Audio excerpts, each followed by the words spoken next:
नमस्कार दोस्तों, market prediction आपका बहुत बहुत स्वागत है। दोस्तों हम बात करेंगे साइनेट के Q4 के रिजल्ट्स के ऊपर। चैनल को सब्सक्राइब कीजिएगा, पसंद आए तो वीडियो को लाइक कीजिए। चलते हैं यहाँ पे कंपनी की तरफ से क्या अपडेट है। तो फिलहाल अगर हम देखेंगे तो कंपनी की तरफ से Q4 के अंदर आपको यहाँ पे डिविडेंड की अनाउंसमेंट करी गई है, जो कि डिविडेंड मिलने वाला है 14 रुपये प्रति शेयर आपको यहाँ पे डिविडेंड। तो इसी के साथ अगर बात करूँ तो 5 रुपये फेस वैल्यू के हिसाब से 280% 14 रुपये का प्रति शेयर यहाँ पे डिविडेंड काफ़ी अच्छा है। इसके बाद अगर हम चलते हैं कंपनी के Q4 की बैलेंस शीट के ऊपर, जहाँ पे आपको देखने को मिल रही है कंपनी की Q4 की बैलेंस शीट।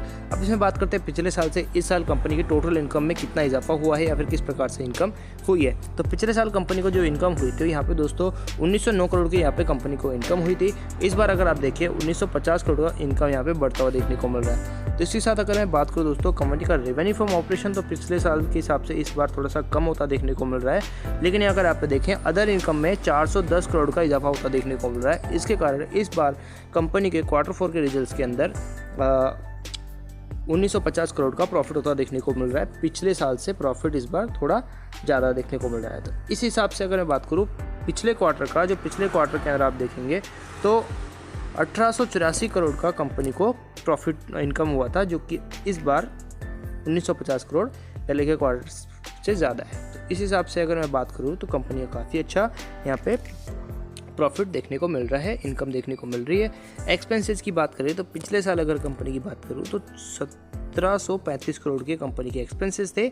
इस बार थोड़े से कम होकर 1693 करोड़ के एक्सपेंसेस होते देखने को मिल रहे हैं। और क्वार्टर ऑन क्वार्टर की बात करें तो पिछले क्वार्टर में 1625 करोड़ के कंपनी के एक्सपेंसेस थे। तो यहाँ पे कंपनी के जो एक्सपेंसेस है वो पिछले साल के हिसाब से थोड़े से कम होते देखने को मिल रहे हैं।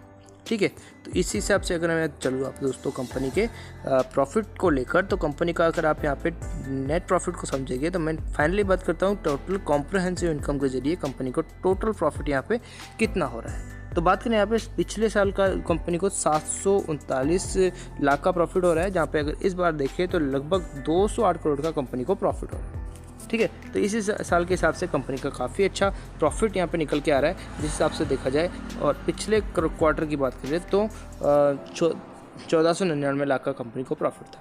तो इस हिसाब से 149 करोड़ का प्रॉफिट पिछले क्वार्टर के अंदर था। इस Q4 पिछले साल ओनली 73 करोड़ का कंपनी का प्रॉफिट था। तो यहाँ पे 208 करोड़ का प्रॉफिट काफ़ी मायने रखता है। लगभग यहाँ पे 120% के प्रॉफिट यहाँ पे बढ़ता हुआ देखने को मिल रहा है। सो अब बात करते हैं दोस्तों कंपनी का अर्निंग पर शेयर के बारे में। पिछले साल कंपनी का अर्निंग पर शेयर 11 पॉइंट्स के साथ था। इस बार कंपनी का अर्निंग पर शेयर 15 पॉइंट्स के साथ है। तो यहाँ पे बढ़ता हुआ देखने को मिल रहा है। बिकॉज अब इस हिसाब से देखा जाए तो ईयर ऑन ईयर बेसिस पे कंपनी का अर्निंग पर शेयर बढ़ रहा है, लेकिन क्वार्टर ऑन क्वार्टर के बेसिस पे यहाँ पे देखें पिछले क्वार्टर के अंदर 17 पॉइंट्स के साथ था, इस बार 15 पॉइंट्स के साथ है। तो क्वार्टर ऑन क्वार्टर कंपनी का इनकम थोड़ा सा कम होता देखने को मिल रहा है। और इनकम तो मैं तो बढ़ोतरी है, लेकिन अर्निंग पर शेयर में यहाँ पे कम होता देखने को मिल रहा है। क्वार्टर ऑन क्वार्टर अपसाइड देखने को मिल रहा है। तो यहाँ पे थोड़ा सा कन्फ्यूजन हो गया है, तो थोड़ा सा क्लियर कर लीजिएगा, आपको सामने देखने को मिल रहे हैं। अभी हम बात करते हैं कंपनी का रिजल्ट्स ओवरऑल कितना देखने को मिला है। तो ये नॉर्मली हमें एक प्रॉफिटेबिलिटी देखने को मिल रहे हैं, अच्छे रिजल्ट्स हैं। साथ ही यहाँ पे कंपनी का जो 14 रुपये प्रति शेयर यहाँ पे डिविडेंड है वो काफ़ी अच्छा है।